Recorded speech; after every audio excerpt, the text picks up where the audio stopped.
পদত্যাগের বিষয়ে ভাবছেন অন্তর্বর্তী সরকারের প্রধান উপদেষ্টা ডক্টর ইউনূস, বিবিসি বাংলাকে নাহিদ ইসলাম।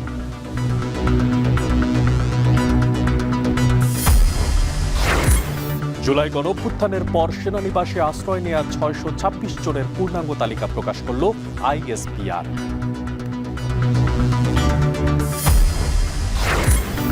জুলাই মাসের মধ্যেই জাতীয় সনদ প্রকাশ, জানালেন আলী রিয়াজ। সনদ তৈরির ১ মাসেই নির্বাচনের তারিখ ঘোষণা সম্ভব, দাবি বিএনপির। কর ফাঁকি দিয়ে আনা পাথরের আংটির রমরমা ব্যবসা, টঙের দোকানে বিক্রি লক্ষাধিক টাকায়, দাম নির্ধারণের দাবি ক্রেতাদের।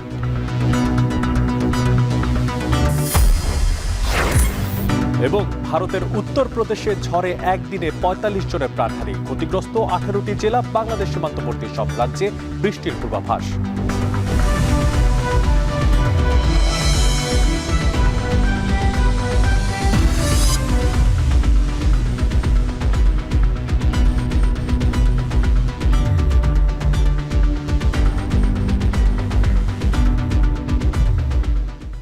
স্বাগত জানাচ্ছি এখন বাণিজ্যে। পুরো আয়োজনে আপনাদের সঙ্গে আছি আমি মশিউর অনিক। প্রধান উপদেষ্টা অধ্যাপক মোহাম্মদ ইউনূসের সঙ্গে সাক্ষাৎ করেছেন জাতীয় নাগরিক পার্টির আহ্বায়ক নাহিদ ইসলাম। বৃহস্পতিবার সন্ধ্যায় রাষ্ট্রীয় অতিথি ভবন যমুনায় সাক্ষাৎ করেন তিনি। বিবিসি বাংলাকে নাহিদ ইসলাম জানান, পদত্যাগের বিষয়টি বিবেচনা করছেন প্রধান উপদেষ্টা। ডক্টর ইউনূস নাহিদ ইসলামকে বলেন, চলমান পরিস্থিতিতে বিভিন্ন আন্দোলনের মাধ্যমে তাকে জিম্মি করা হচ্ছে, তিনি কাজ করতে পারছেন না। এ সময় প্রধান উপদেষ্টাকে পদত্যাগ না করার অনুরোধ জানান নাহিদ ইসলাম। অন্যদিকে দেশের বর্তমান পরিস্থিতি বিবেচনা করে দায়িত্ব চালিয়ে যাওয়ার কথা পুনর্বিবেচনা করবেন বলে জানিয়েছেন প্রধান উপদেষ্টা। এদিকে বৃহস্পতিবার সন্ধ্যায় প্রধান উপদেষ্টার সঙ্গে দেখা করেন উপদেষ্টা মাহফুজ আলম ও আসিফ মাহমুদ।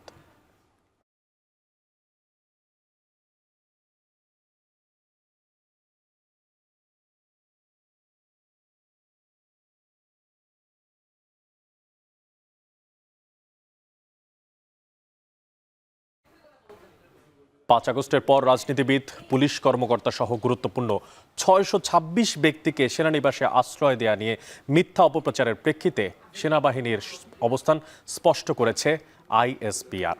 ৬২৬ জনের নাম সহ পাঠানো সংবাদ বিজ্ঞপ্তিতে বলা হয়, জুলাই আগস্ট ছাত্র জনতার গণঅভ্যুত্থানে বিগত সরকারের পতনের পর সার্বিক আইন শৃঙ্খলা পরিস্থিতির ব্যাপক অবনতি হয়। ফলে সরকারি দপ্তর, থানাসমূহে হামলা, রাজনৈতিক নেতাকর্মী ও সমর্থকদের ওপর আক্রমণ, ঘরবাড়িতে অগ্নিসংযোগ সহ মব জাস্টিস, চুরি ডাকাতি সহ বিশৃঙ্খলা দেখা যায়। এ ধরনের নাজুক পরিস্থিতিতে দেশের নাগরিকদের মনে নিরাপত্তাহীনতার জন্ম নেয়। আর এই প্রেক্ষিতেই ২৪ জন রাজনৈতিক ব্যক্তিত্ব, ৫ জন বিচারক, ১৯ বেসামরিক প্রশাসনের কর্মকর্তা, ৫১৫ জন পুলিশ কর্মকর্তা ও সদস্য, বিভিন্ন পাবলিক বিশ্ববিদ্যালয়ের কর্মকর্তা সহ ১২ জন ও ৫১ পরিবার সহ ৬২৬ জনকে বিভিন্ন সেনানিবাসে আশ্রয় দেওয়া হয়েছিল। পরিস্থিতির উন্নতি হলে ১-২ দিনের মধ্যে তারা সেনানিবাস ছেড়ে চলে যায়, আর ৫ জনকে আইন শৃঙ্খলা বাহিনীর হাতে তুলে দেওয়া হয়।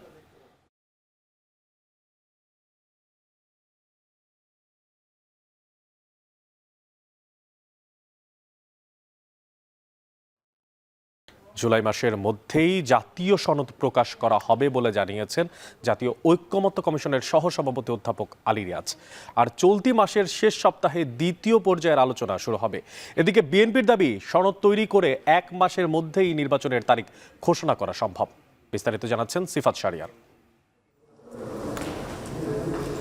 ৩ মাস ধরে পর্যালোচনা শেষে ঐকমত্য কমিশনের প্রথম পর্যায়ের আলোচনা পর্ব শেষ হয়েছে ঠিকই, তবে গুরুত্বপূর্ণ বিষয়গুলোতে এখনও রয়ে গেছে দ্বিমত। প্রধানমন্ত্রীর ক্ষমতার কাঠামো কেমন হবে? নির্বাচন প্রক্রিয়া কি পুরনো ধারাই চলবে, নাকি হবে নতুন সংযোজন? আগে স্থানীয় না জাতীয় নির্বাচন? এমন সব প্রশ্নের মীমাংসা করাই হবে দ্বিতীয় পর্যায়ের উদ্দেশ্য। জাতীয় নাগরিক পার্টির চাওয়া আসনের অনুপাতে নয়, উচ্চকক্ষ যেন হয় ভোটের অনুপাতে। সে সাথে জুলাইয়ের মধ্যে জুলাই সনদ চায় দলটি। দলীয় এজেন্ডার বাইরে এসে ন্যাশনাল এজেন্ডাটাকে বুঝতে পারা, যে আমাদের এখানে 2 মেয়াদের বেশি প্রধানমন্ত্রী হবে না, কিংবা আপার হাউসটা যে আনুপাতিক ভোটের হারে হবে, কিংবা সংবিধান সংশোধনী শুধুমাত্র সরকারি দল করতে পারবে না, হ্যাঁ, ব্রুট মেজরিটির জোরে। এই জিনিসগুলো জনগণ চায়। ঈদের পর থেকে এটা জুলাইয়ের প্রথম সপ্তাহের মধ্যে জুলাই সনদটা হয়ে যাওয়া উচিত বলে আমরা মনে করি। জামায়াতে ইসলামীর নায়েবে আমির আব্দুল্লাহ মোহাম্মদ তাহের বলছেন, ভিন্ন মতগুলোর ক্ষেত্রে সিদ্ধান্ত হতে পারে গণভোটের মাধ্যমে।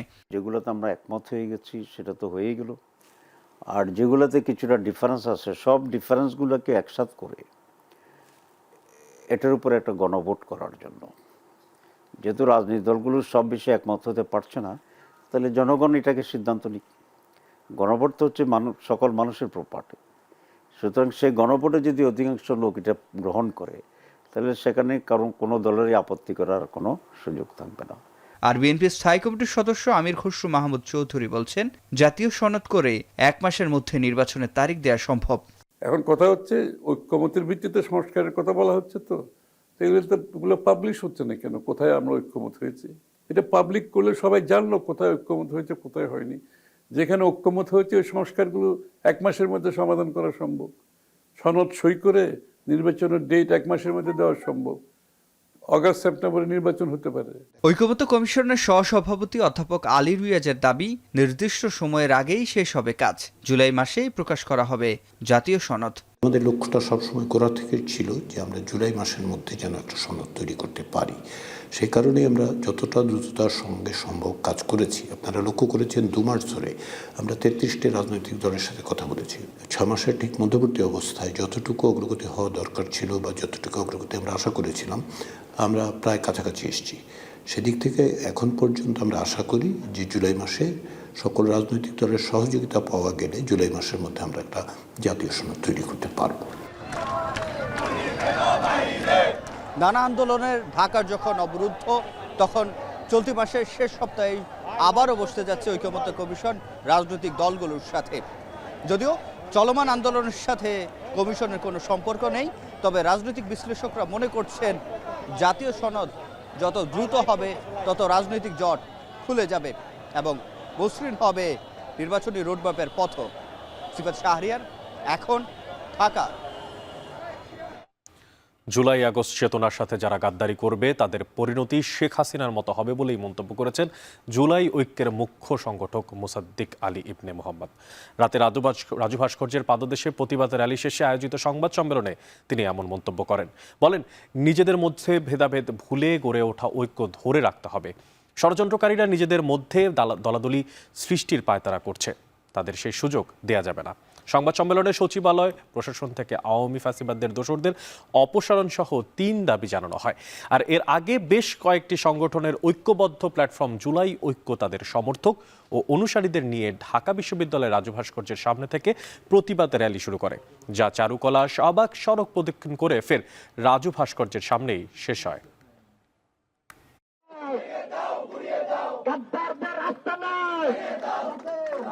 কর ফাঁকি দিয়ে বিশ্বের বিভিন্ন দেশ থেকে আনা হয় পাথর।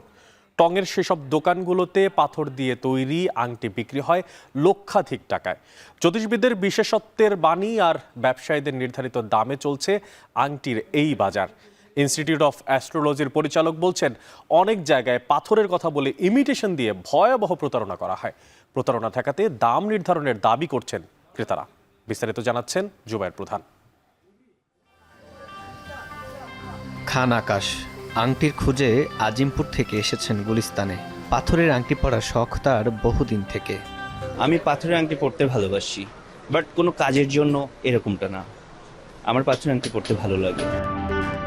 দেশের পাথরের আংটির অন্যতম বড় বাজার গুলিস্তানের এই টুইন টাওয়ার মার্কেট এলাকা। এখানে নিচের টঙের দোকানেই হচ্ছে লক্ষ লক্ষ টাকার আংটির বিক্রি কিনে। অল বার্মিস রুবি বিক্রি করছি, যেটা এখন খুব রেয়ার, পাওয়া যায় না। তৎকালীন সময় আরও প্রায় আপনার 2000, আমি 13-14 দিকে বলতেছি, তখনকার সময় 22 লক্ষ টাকা বিক্রি করছি। আমাদের এখানে আপনার নীলা আছে, পোকরাজ আছে, গোমেদ, ক্যাটসাই, আখিক, রুবি, মুক্তা, ম্যাসোনাইট, এরকম প্রায় আপনার 30 থেকে 40 ভ্যারাইটির স্টোন আছে। কেউ কেউ 8 থেকে 10 লক্ষ টাকায়ও কিনে নিচ্ছেন পাথরের নানা রকম আংটি। কেউ ব্যবহার করছেন শারীরিক এবং মানসিক সমস্যা সমাধানের জন্য, কেউ বা সৌন্দর্য বৃদ্ধির কারণেই পড়ছেন এসব আংটি।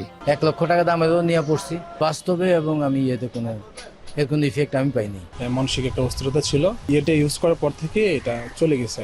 ফলপ্রসূ যদি নাই হতো তাহলে পৃথিবীর আপনার এত লোক স্টোনের প্রতি এত বেশি দুর্বল হইতো না। কর ফাঁকি দিয়েই বিশ্বের বিভিন্ন দেশ থেকে আসছে পাথর। বছরে ঠিক কী পরিমাণ আংটির বেচাবিক্রি হয় সে তথ্যও নেই অ্যাস্ট্রোলজি নিয়ে গবেষণা করা কোনো সংগঠনের কাছে। পাথরের নামে ইমিটেশন বিক্রির ভয়াবহ প্রতারণার কথাও উঠে আসে বাংলাদেশ ইনস্টিটিউট অফ অ্যাস্ট্রোলজির এই পরিচালকের কণ্ঠে। 10% থেকে হচ্ছে ইমিটেশন, কিন্তু ইমিটেশনের আড়ালে থাকে তাদের কাছে ন্যাচারাল স্টোন। বাংলাদেশে কম দামে বিক্রি হয়, ভারতে বিক্রি হয় উইথ ট্যাক্স, আর এখানে উইদাউট ট্যাক্স। যেটা অরিজিনাল জেম স্টোন সেটা কস্টলি, এবং এর একজাক্ট বাংলাদেশে কতগুলি পাথর বিক্রি হবে বছরে এর হিসাব কেউ পরিচালনা কেউ দিতে পারবে না। 100 টাকা থেকে লাখ টাকা, দেশ কিংবা দেশের বাইরে থেকে আসা এসব আংটির নেই কোনো মূল্য তালিকা। জ্যোতিষীদের প্রেসক্রিপশনে চলছে আংটির বাজার। জ্যোতিষীর বাণীর বৈজ্ঞানিক ভিত্তি বা কতটুকু?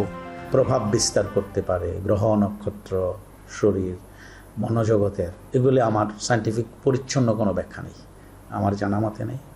তবে মানুষ যখন ফ্রাস্ট্রেটেড হয় তখন সে কোনো একটা জিনিসের উপরে নির্ভর করলে তার মনটাকে অন্যদিকে ডাইভার্ট হয়ে যেতে পারে।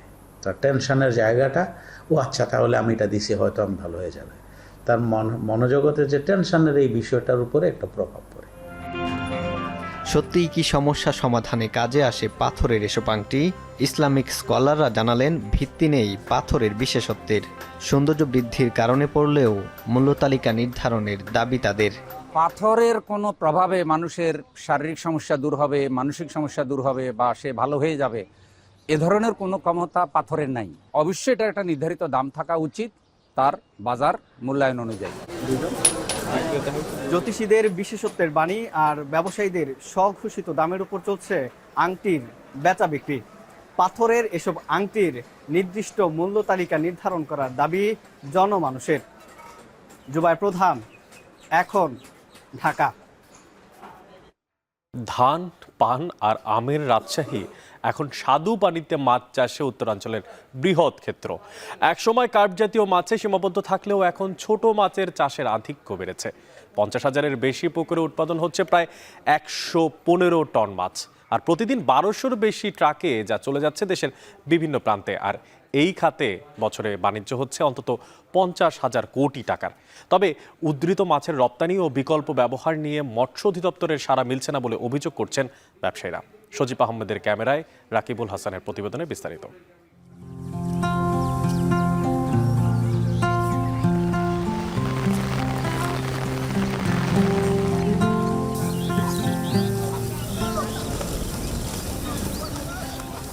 রাজশাহীর পবা উপজেলার নিচু জমির বাগসারা বিল, যার পুরোটা জুড়ে শুধুই পুকুর। 2012 সালের পর জেলার 9 উপজেলার পারিলা, দুর্গাপুর, পুঠিয়া, তানোর, গোদাগাড়ি এবং বরেন্দ্র এলাকায় বেড়েছে এমন পুকুরের সংখ্যা। আবহাওয়া, প্রাকৃতিক উৎসের খাবার, পানির গুণাগুণ ও পরিবেশগত কারণে রাজশাহীতে মাছের চাষ, উৎপাদন ও মুনাফা বেশি। তাই লাভজনক ব্যবসা হিসেবে মাছের চাষকেই বেছে নিচ্ছেন স্থানীয় উদ্যোক্তা ও খামারিরা। রাজশাহীর ব্যবসা হচ্ছে আপনার পুকুর ব্যবসা প্রথমত লাভজনক, এটাতে আপনার বিনিয়োগ করলে লসের সম্ভাবনা খুবই কম, এবং আমাদের রাজশাহী মাছের মানে সুস্বাদ এবং এর নামটা বিশ্বব্যাপী আছে। 5 বছর আগে আমার 10 বিঘা পুকুর ছিল, এখন বর্তমান 75-80 বিঘা মতো হয়েছে আর কি। তো লাভজনক হয়েছে বলে আমি তো বাড়াচ্ছি। 65,000 টন মাছের চাহিদার বিপরীতে উৎপাদন হচ্ছে 1,27,000 টন। এভাবে গেল এক যুগে রাজশাহীতে মাছ চাষে ঘটেছে রূপালী বিপ্লব। খামার বৃদ্ধিতে উৎপাদিত মাছের যত্ন, আহরণ, পরিবহন বা বিপণন এই খাতকে করে তুলেছে শ্রমঘন। এটা পুকুরে ধরেন যে আমরা 14-15 জন লেবার আসি, পুকুরে মাছ টাছ মেরে আর করে 400-500 টাকা বেতন। আমাদের কাজের সুযোগ ভালো হয়েছে, কারণ এখানে যত পুকুর হবে তত বেকার ছেলে বেকারত্ব দূর হবে। রুই, কাতলা, মৃগেলের মতো কার্প জাতীয় মাছের চাষ বাড়ছে রাজশাহীতে। 50,270টি পুকুরে স্থানীয় 65,000 টন মাছের চাহিদা মিটিয়ে উদ্বৃত্ত থাকছে আরও 50,000 টন। স্থানীয় ক্রেতা, ব্যাপারী ও সুপার শপের প্রতিনিধিরা কিনছেন এসব মাছ। মিনি ট্রাকে বিশেষ পদ্ধতিতে মাছ জীবিত রেখে নেওয়া হচ্ছে ঢাকা, চট্টগ্রাম, সিলেট, নারায়ণগঞ্জ সহ দেশের বিভিন্ন প্রান্তে। তাতে বছরে এই খাত থেকে 17,000 খামারির আয় অন্তত 50,000 কোটি টাকার বেশি। রাজশাহীর মাছের চাহিদার জন্যই এই মাছটা এখানে সবচেয়ে বেশি আমদানি হয় এবং এখান থেকে সব জায়গায় চলে যায়। পুষ্করণী বেশি হয়ে গেছে হওয়াতে মাছের আমদানি হয়, দামও কম নয়। রাজশাহী বিভাগের ভিতর আমচত্বরে বর্তমান বিশাল আমদানি মাছ। জেলায় উৎপাদিত উদ্বৃত্ত মাছের বিকল্প ব্যবহার চান ব্যবসায়ীরা, কিন্তু এ নিয়ে মৎস্য কর্মকর্তাদের আগ্রহের অভাব আছে দাবি ব্যবসায়ী নেতাদের। তবে প্রকল্প গ্রহণের মধ্য দিয়ে ব্যবসায়ীদের পাশে থাকার কথা বলছে মৎস্য অধিদপ্তর। পার ডে আপনার এই অঞ্চলে 10 থেকে 14 কোটি টাকার একটা ট্রানজ্যাকশন হয় ডেইলি ওয়াইজ। তো এটা তো আরও বেশি বাড়ানো যাবে। তো এই বাড়ানোর জন্য তো সরকারের যে এজেন্সি আছে, মৎস্য ডিপার্টমেন্ট আছে, সেই ডিপার্টমেন্টটাকে তো কাজ করতে হবে যে তুমি সে ধরনের কোনো সভা সমাবেশ সেমিনার আমরা কিন্তু দেখতে পাই না। এখানে আমাদের মৎস্য অধিদপ্তর যেটা করতে পারি আর কি, এক্সপোর্টের ক্ষেত্রে আমরা তাদেরকে পরামর্শ দিয়েছি চাষিদেরকে, এবং আমরা প্রশিক্ষণ দিতেছি যাতে আমরা মাছ, নিরাপদ মাছ উৎপাদন করতে পারি, কেমিক্যাল মুক্ত মাছ উৎপাদন করি। খামার রেজিস্ট্রেশন শুরু করেছি। আমার রাজশাহী জেলায় 50,000 পুকুরের মধ্যে 20,000 পুকুর অলরেডি রেজিস্ট্রেশন হয়েছে। পরবর্তীতে অন্য কোনো প্রকল্পের মাধ্যমে আমরা সবগুলো খামার রেজিস্ট্রেশন করে আমরা এক্সপোর্টের জন্য যে প্রথম ধাপ সেটা সম্পন্ন করব। চাষের পুকুরে প্রতিনিয়ত মাছের এমন যত্নে প্রতি বছর রাজশাহীতে উদ্বৃত্ত থাকছে 50,000 মেট্রিক টনের বেশি মাছ। উদ্বৃত্ত এই মাছের সঠিক ব্যবহারে বাংলাদেশ বিনিয়োগ উন্নয়ন কর্তৃপক্ষের সাথে প্রকল্প গ্রহণ করছে রাজশাহী মৎস্য অধিদপ্তর, যাতে এই উদ্বৃত্ত মাছ থেকে লোকসান কমানো যায় আর আস্থা অর্জন করা যায় এই ব্যবসায়। তাতে অনেক বেশি লাভের আশা করছেন এমন খামারিরা। রাকিবুল হাসান, এখন পবা, রাজশাহী। আর মাত্র কিছুদিন পর কোরবানির ঈদ, আর এই ঈদকে সামনে রেখে মেহেরপুরে 1100 কোটি টাকার পশু বিক্রির লক্ষ্য খামারিদের। উৎপাদন ব্যয় বেড়ে যাওয়ায় খরচ মিটিয়ে লাভ নিয়ে কিছুটা শঙ্কায় আছেন তারা, তবে বাজার ভালো পেলে লাভবান হওয়ার আশাও দেখছেন খামারিরা। বাকিটা জানাচ্ছেন মুজাহিদ আল মুন্না। মেহেরপুরের সদর উপজেলার রাজাপুরের হাসান আলী একজন সফল খামারি। প্রবাস ফেরত এ যুবক গড়ে তুলেছেন নিজের খামার, পেয়েছেন সফলতাও। এবছর 4টি মহিষ বিক্রি করেছেন 11 লাখ টাকায়।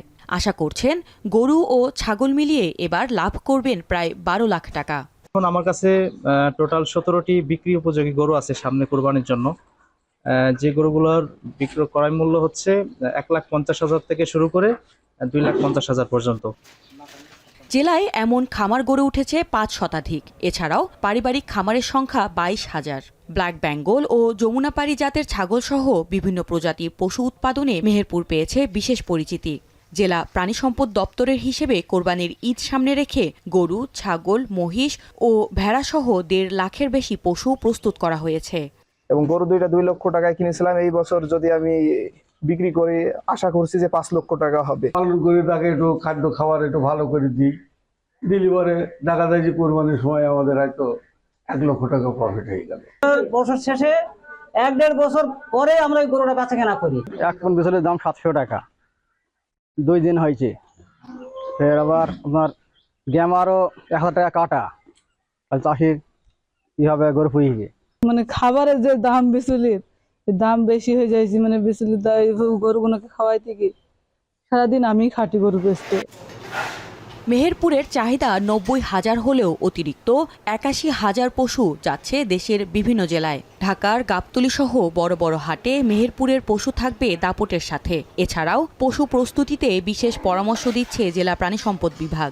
ফিরোজপুর সব ইউনিয়নে আমাদের এলএসপি, ভ্যাকসিনেটর, এআই কর্মী, বিভিন্ন 4 ধরনের কর্মী রয়েছে। তারা ভ্যাকসিন থেকে শুরু করে প্রাথমিক স্বাস্থ্য সেবা সহ বিভিন্ন ধরনের সেবা দিয়ে যাচ্ছে এবং আগামী কুরবানি ঈদ যেন আমরা সুন্দর সফলভাবে সম্পূর্ণ করতে হবে, সেই লক্ষ্যে আমরা প্রতিজ্ঞাবদ্ধ। গৃহপালিত পশু উৎপাদনে খামারিদের দক্ষ করে তুলতে এই খাতেই তৈরি হবে বিশাল সম্ভাবনা।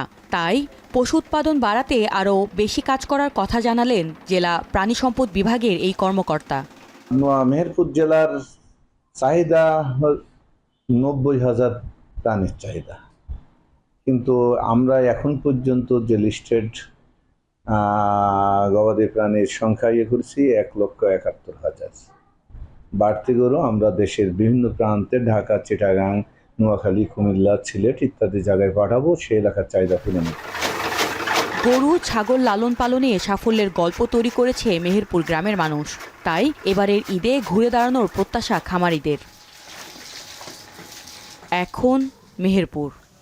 ছুটির দিনে চট্টগ্রামের কর্ণফুলী বাজারে বেড়েছে ক্রেতা সমাগম। তবে মাছের সরবরাহ কম থাকায় কেজিতে 50 থেকে 60 টাকা পর্যন্ত বেড়ে বিক্রি হচ্ছে মাছ। আর এ নিয়ে জানাতে চট্টগ্রামের কর্ণফুলী বাজার থেকে যুক্ত হচ্ছেন সহকর্মী ফয়সাল করিম। ফয়সাল, এর আগে আপনার মাধ্যমে জানছিলাম যে পাইকারি বাজারের সবশেষ পরিস্থিতি, তবে এবারে জানতে চাই যে খুচরা বাজারে মাছের সরবরাহ ও দরদাম কেমন দেখছেন?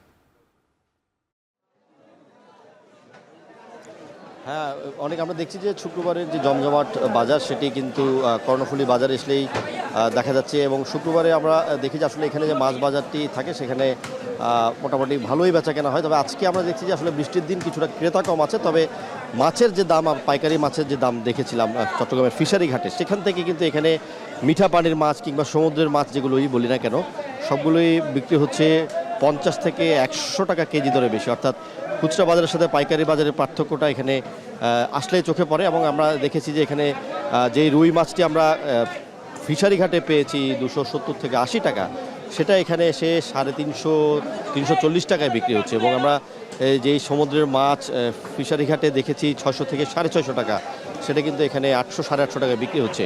এবং এখানে কিন্তু কিছু ইলিশ মাছও আমরা দেখেছি 1.5 কেজির থেকে কিছু বেশি ওজনের যে ইলিশগুলো আছে সেগুলো বিক্রি হচ্ছে 2600 টাকা কেজি দরে। একদম মধ্যবিত্তের নাগালের বাইরে চলে গেছে। এবং সমুদ্রের মাছের সংকট হয়, মিঠা পানির মাছের চাহিদা বেড়েছে এবং ক্রেতারাও কিন্তু মিঠা পানির মাছের উপর নির্ভর করছেন। এবং এই কারণেই এখানে আমরা দেখছি যে মিঠা পানির মাছের যে দাম সেগুলো স্বাভাবিক সময়ের চেয়ে, অর্থাৎ এই কর্ণফুলী বাজারে স্বাভাবিক সময়ে মিঠা পানির মাছ যে দামে বিক্রি হয় সেই দাম থেকে 30-40 এমনকি 50 টাকা বাড়তি দামে বিক্রি হচ্ছে। এবং যেই কারণে আমরা দেখেছি যে আসলে অনেক ক্রেতাই ছোট মাছের দিকে ঢুকছেন, কারণ বড় মাছের দাম কিন্তু তুলনামূলক বেশি। সে কারণে ছোট মাছের দাম কম থাকায় ক্রেতারা কিন্তু ছোট মাছ নিচ্ছেন। এবং অধিকাংশ মাছই দেখছি সমুদ্রের মাছের মধ্যে অধিকাংশই ফ্রিজারের মাছ এখানে বিক্রি হচ্ছে। এবং এই মাছগুলো কিন্তু অনেক আগেই ফ্রিজিং করা, এবং ফ্রিজিং হওয়ার কারণে কিন্তু সমুদ্রের মাছের যেই স্বাদ সেটি অনেকটাই কমে যায়। সে কারণে এই সব মাছের চাহিদা সেভাবে নেই। তবে যারা নিচ্ছেন তারা কিন্তু বাড়তি দামে নিচ্ছেন। এবং আমরা দেখছি যে সমুদ্রের মাছের সামগ্রিক প্রভাব আসলে পুরো মাছ বাজারে পড়েছে, যেহেতু সমুদ্রের মাছের উপর চট্টগ্রামের বাজার নির্ভর করে। এবং পাইকারি বাজার থেকে শুরু করে খুচরা বাজার সব জায়গায় কিন্তু আসলে এই মাছের দাম নিয়ন্ত্রণ করে সমুদ্রের মাছের যোগান। তো যেহেতু বন্ধ চলছে, এখনও গভীর সমুদ্রে মাছ ধরা বন্ধ আছে, সে কারণে মিঠা পানির মাছের উপর চাহিদা বেড়েছে। এবং মূলত খুলনা অঞ্চলের মাছ এবং চট্টগ্রামের মিরসরে যে প্রজেক্টের মাছ আছে সেই জায়গা থেকে মাছ আসছে। এবং সেই মাছের দিয়ে আসলে চট্টগ্রামের যে বাজার, মাছের বাজার, সেটি কিন্তু পূরণ করা হচ্ছে। এবং আমরা দেখছি যে আসলে মাছের বাজারের এই চাহিদা বৃদ্ধির কারণে আসলে আমরা দেখছি যে স্বাভাবিক সময়ের চেয়ে অনেক বাড়তি দামে বিক্রি হচ্ছে। এবং চট্টগ্রামের বিভিন্ন মাছ বাজার ঘুরে আমরা যেটি দেখেছি, আসলে রুই মাছের দাম যদি আমরা একটু জানিয়ে দিতে চাই, চট্টগ্রামের এই মাছ বাজারে 300 থেকে 350 টাকায় বিক্রি হচ্ছে। আমরা দেখছি যে পাবদা মাছও কিন্তু এখানে বিক্রি হচ্ছে বাড়তি দামে 350 থেকে 400 টাকায় বিক্রি হচ্ছে।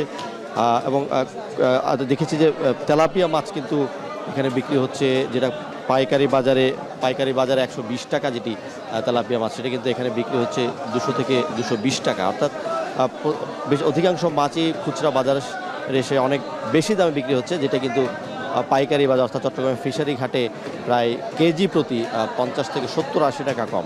তো এই কারণে আসলে চট্টগ্রামের মানুষ এখন মিঠা পানি কিংবা যেগুলো ছোটো মাছ আছে, মধ্যবিত্ত ক্রেতা যারা আছেন তারা ছোটো মাছের দিকে ঝুঁকছেন। এবং অধিকাংশ ক্রেতাই আমরা দেখেছি দেশি মুরগির দাম কিছুটা কম থাকায়, ফার্মের মুরগির দাম কিছুটা কম থাকায় তারা ফার্মের মুরগি কেনাকাটা করছে। তবে আরেকটা বিষয় আমাদের বিক্রেতারা জানিয়েছে, যেহেতু কোরবানি এগিয়ে আসছে, সেহেতু কোরবানি এগিয়ে আসার কারণে এখানে গরুর মাংস এবং খাসির মাংসের দামটাও কিন্তু কিছুটা বাড়তির দিকে। তো সব মিলিয়ে আসলে মাংস বা প্রোটিনের যে যোগান, সেই যোগানটা কিন্তু মধ্যবিত্তের জন্য কিছুটা চ্যালেঞ্জিং হয়ে দাঁড়িয়েছে অনেক। চট্টগ্রামের কর্ণফুলী মাছ বাজার থেকে মাছের সবশেষ দরদামের খোঁজ খবর রাখছিলেন সহকর্মী ফয়সাল করিম। এদিকে কুষ্টিয়ার বাজারে কমেছে সব ধরনের চালের দাম। নতুন চাল বাজারে আসায় দাম কিছুটা কম বলছে ব্যবসায়ীরা। এই নিয়ে বিস্তারিত জানাতে জেলার পৌর চাল বাজার থেকে যুক্ত হচ্ছেন সহকর্মী মেজবাউদ্দিন পলাশ। পলাশ, আপনার মাধ্যমে জানতে চাই যে বাজারে কোন চাল কত দামে বিক্রি হচ্ছে, আর দাম নিয়ে ক্রেতা বিক্রেতারাই বা কি বলছেন, কি তথ্য আছে আপনার কাছে সবশেষ?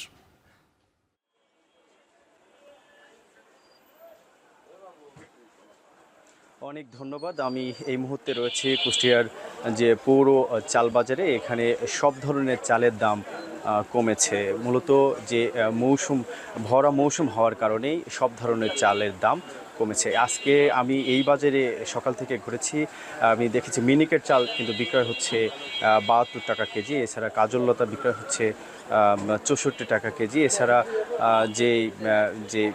এছাড়াও সেই সন্না যে চালটি সেটি 52 টাকা কেজি, এছাড়া বাসমতি যে চাল সেটি 88 টাকা কেজি, এছাড়া অন্যান্য যে সব ধরনের যে চাল সেটি 10 থেকে 12 টাকা কেজি প্রতি আসলে কমেছে। আমি যেহেতু কুষ্টিয়ার যে চালের মুকাম খাজানগর, যে খাজানগরে কিন্তু মিলারদের সাথে আমি কথা বলেছি, তারা বলছেন যে এই যে চাল উৎপাদনের যে খরচ, সেই উৎপাদন খরচ বেশি হলেও যে ক্রেতাদের জন্য কিন্তু একটি স্বস্তির তারা যে ব্যবস্থা সেটি আসলে তারা করেছেন। তারা বলছেন যে আমরা এবার চালের যে দামটি সেটি আসলে ভরা মৌসুমে কিন্তু তারা চালের দামটি আসলে কমিয়েছেন। এছাড়াও যে ক্রেতারা কিন্তু বেশ স্বস্তি প্রকাশ করেছেন। তবে আমি এই নিয়ে কিন্তু খুচরা যে বিক্রেতা আছেন যারা চাল ব্যবসায়ী তাদের সাথে কথা বলছি, তারা বলছেন যে আরও যদি মিলাররা যদি চান তো আরও 10 থেকে 12 টাকা কিন্তু আরও কমাতে পারেন চালের দাম, তাহলে আরও এতেও কিন্তু যে মিলারদের কিন্তু লাভ হবে বলে তিনি আসলে তারা জানিয়েছেন। এছাড়া আমি একটু কৃষি বিভাগের যে তথ্য মতে, জেলার কৃষি বিভাগের তথ্য মতে একটু বলে রাখি যে জেলার যে 90% যে জমির যে ধান কাটা কিন্তু এর মধ্যে শেষ হয়েছে। এছাড়াও যে ভরা মৌসুমে কিন্তু এখন দেশের বিভিন্ন যে জেলা থেকে কিন্তু যে ধান আসছেন এবং যে বাজারে কিন্তু আসছেন, এবং এতে কিন্তু যে ভরা মৌসুম সেটি আসলে রয়েছে। এই ছিল আমার কাছে অনেক। সুনামগঞ্জের মানিকপুরে সারা দেশে পরিচিতি পেয়েছে লিচুর গ্রাম হিসেবে। বাণিজ্যিকভাবে গ্রামের ছোট বড় টিলার দিকে চোখ দিলে দেখা যায় ছোট ছোট লিচুর বাগান। তবে চলতি বছর বোম্বাই, চায়না 3 ও দেশি জাতের লিচুর ফলন ভালো হওয়ায় খুশি চাষিরা। তবে গ্রামের যোগাযোগ ব্যবস্থার উন্নতি করা গেলে লিচুর এই বাজারজাতকরণ আরও বেশি সুবিধা পাবেন কৃষকেরা, বলছেন তারা। বিস্তারিত লিপসন আহমেদের প্রতিবেদনে। সুনামগঞ্জ থেকে ৪৫ কিলোমিটার দূরে ছাতক উপজেলার মানিকপুর গ্রাম। গ্রামের প্রতিটি গাছের ডালে থোকায় থোকায় ঝুলছে লিচু। জেলার লিচু চাষি আব্দুল হামিদ ভাগ্য ফেরাতে যিনি সামান্য পুঁজি দিয়েই শুরু করেন লিচুর চাষ। আর সেই লিচু চাষেই মাত্র 10 বছরে প্রতি বছর আয় করছেন 1 থেকে 1.5 লাখ টাকা। জেলার অন্যান্য কৃষকরাও লিচু চাষে উদ্বুদ্ধ হয়ে শুরু করেছেন চাষ। প্রায় 30টা গাছ লাগিয়ে দিচ্ছি, তো প্রতি বছর 1 লাখ 1.5 লাখ টাকা, 80-90 হাজার টাকা এরকম। এই বছর কিছু ওই যে ঘূর্ণিঝড়ের কারণে ফলনটা একটু নষ্ট হয়েছে, তাহলে প্রতি বছরে আমরা এটা লাভজনক করি। লিচুর আবাদ যেন বদলে দিয়েছে গ্রামের মানুষের অর্থনৈতিক অবস্থা। তবে যোগাযোগ ব্যবস্থা ভালো না থাকায় সঠিক সময়ে লিচু বাজারজাত করতে পারছেন না চাষিরা, ফলে ক্ষতির সম্মুখীন হচ্ছে তারা। দূর দূরান্ত থেকে ব্যবসায়ীরা লাইতে পারে না, রাস্তাঘাটের সুবিধা নাই, গাড়ি ঘোড়াতে নিতে পারে না। একটা লিচু পার পিস এখান থেকে কিনতে হয় 2 টাকা 60 পয়সা করে। যদি যাতায়াত ব্যবস্থা ভালো হয় দূর দূরান্ত থেকে লোক আসবে। লিচু গ্রামের অনেক বিক্রির মাধ্যমে মানুষ লেখাপড়া পাশাপাশি সারা বছরের আয় রোজগার এখান থেকে তার সংসারটা চলে আর কি। লিচুর ফলন বাড়াতে মাঠ পর্যায়ে কৃষকদের বিভিন্ন পরামর্শ দেওয়া হচ্ছে বলে জানান কৃষি কর্মকর্তা। আমরা কৃষি সম্প্রসারণ অধিদপ্তরের পক্ষ থেকে লিচু চাষিদেরকে মূলত সার ব্যবস্থাপনা এবং মালচিং এবং বালাইনাশক প্রয়োগের উপর পরামর্শ দেই। পুরাতন জাতগুলোর পরিবর্তে যে সমস্ত জাতগুলোর বাজারে আরো চাহিদা আছে, অর্থাৎ চায়না 3 জাতের লিচু যদি আমরা আবাদ করতে পারি তাহলে কৃষকরা আরো লাভবান হলো। মানিকপুর গ্রামের 6000 লিচু গাছ থেকে অন্তত কোটি টাকার লিচু বিক্রি হবে বলে প্রত্যাশা করছেন চাষিরা। এখন সুনামগঞ্জ। ইউটিউব দেখে শুরু করা যশোরের লেবুতলায় বাণিজ্যিকভাবে এখন মিষ্টি জাতের ভারতীয় আঙুর চাষ করে সফলতা পেয়েছেন মনসুর আলী নামে এক কৃষক। আঙুরের ক্ষেত দেখতে প্রতিদিনই ভিড় করেন অনেকে। আর আঙুর চাষে কৃষকদের উৎসাহিত করতে সব ধরনের সহযোগিতার কথা বলছে কৃষি বিভাগ। বিস্তারিত জানবেন রিপন হোসেনের প্রতিবেদনে।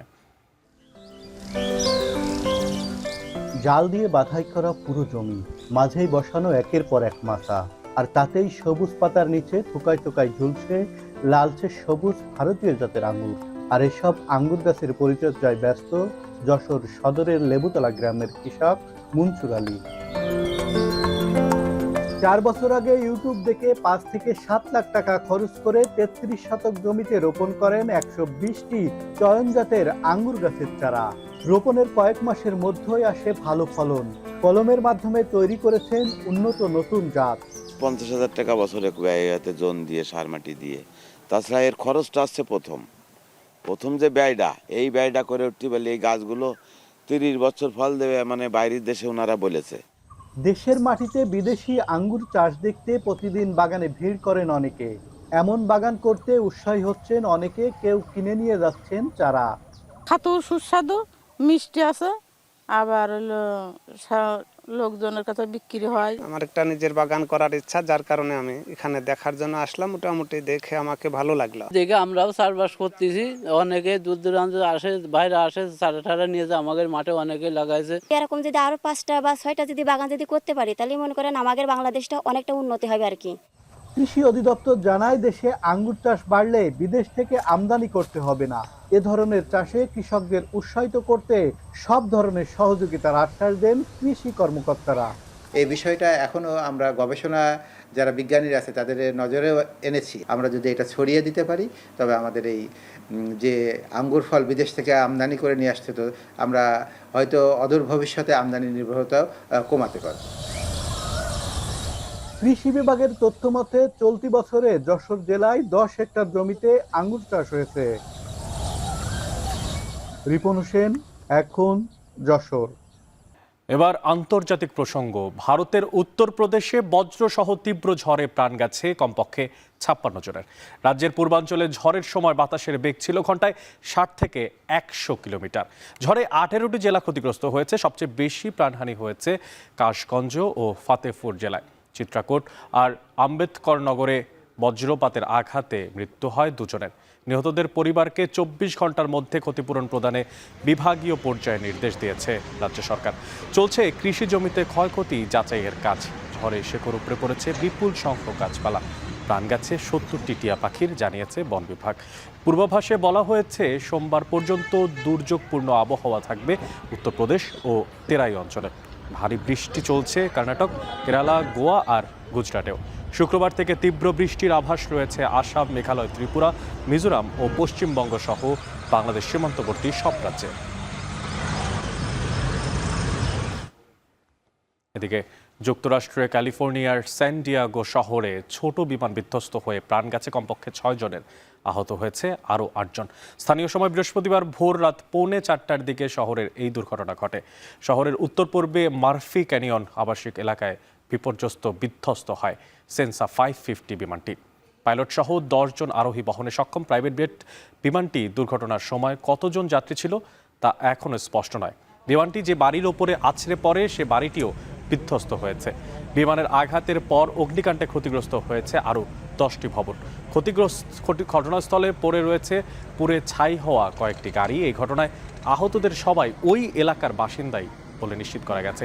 দুর্ঘটনার পর ঘটনাস্থল থেকে সরিয়ে নেওয়া হয়েছে শতাধিক বাসিন্দাকে। দুর্ঘটনার কারণ এখনও জানা যায়নি।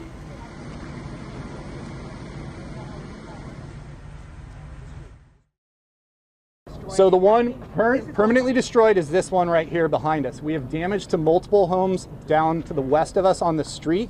That damage will be assessed. Our main concern on that damage, I don't know the full extent of the damage because our job is to preserve the scene so NTSB can come in and do the investigation.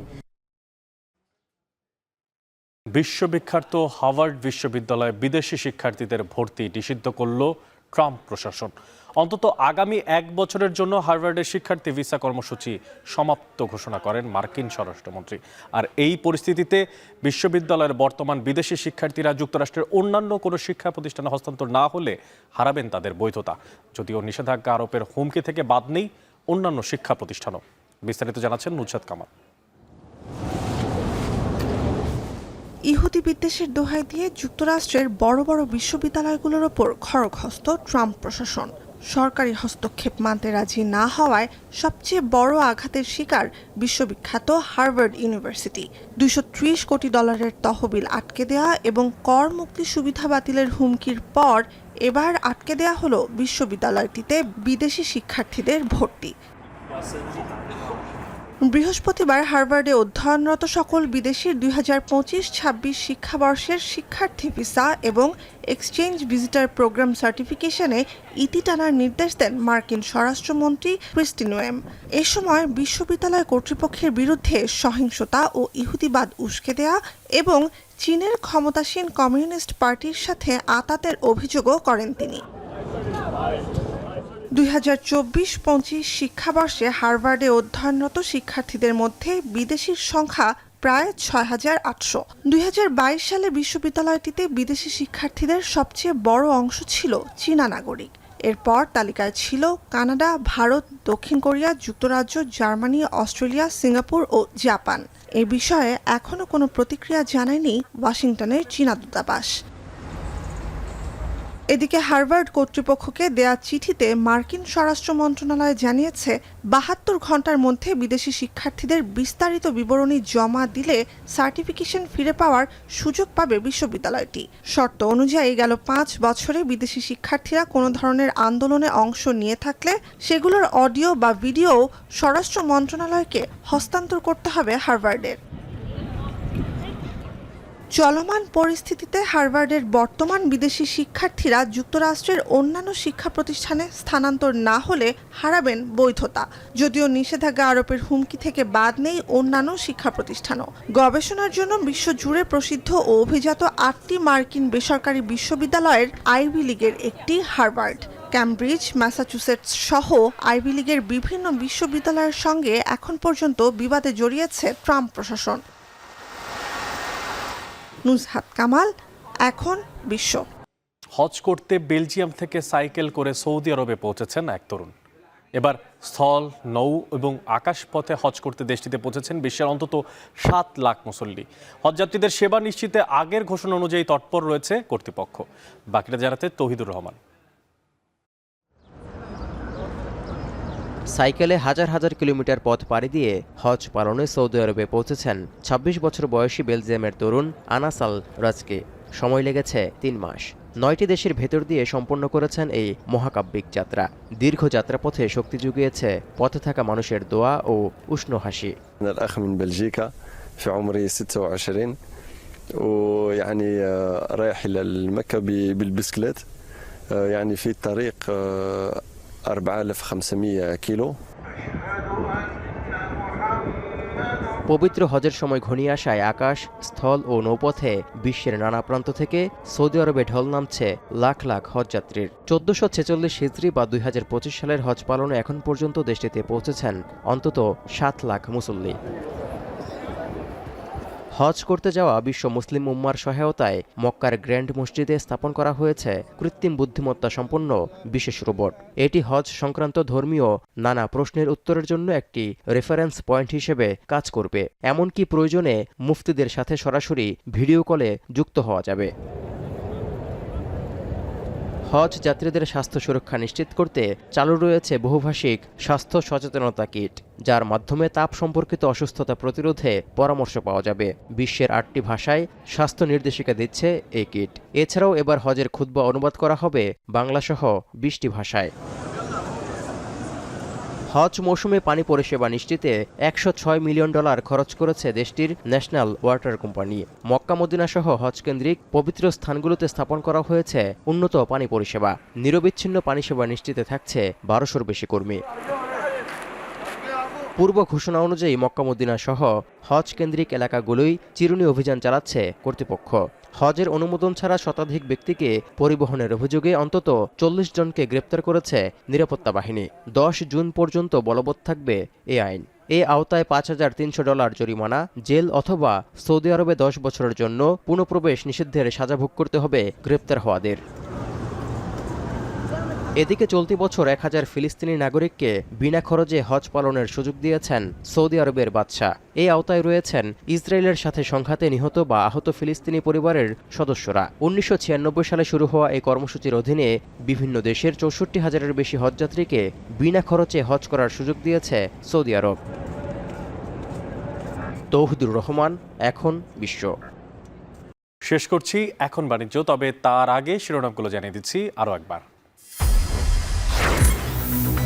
পদত্যাগের বিষয়ে ভাবছেন অন্তর্বর্তী সরকারের প্রধান উপদেষ্টা doctor Yunus, BBC বাংলাকে নাহিদ ইসলাম।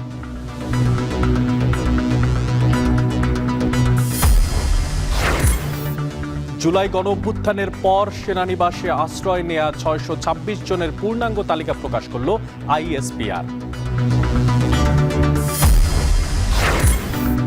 জুলাই মাসের মধ্যেই জাতীয় সনদ প্রকাশ জানালেন আলী রিয়াজ। সনদ তৈরির 1 মাসেই নির্বাচনের তারিখ ঘোষণা সম্ভব, দাবি বিএনপির। কর ফাঁকি দিয়ে আনা পাথরের আংটি রমরমা ব্যবসা, টঙের দোকানেই বিক্রি, লক্ষাধিক টাকায় দাম নির্ধারণের দাবি ক্রেতাদের।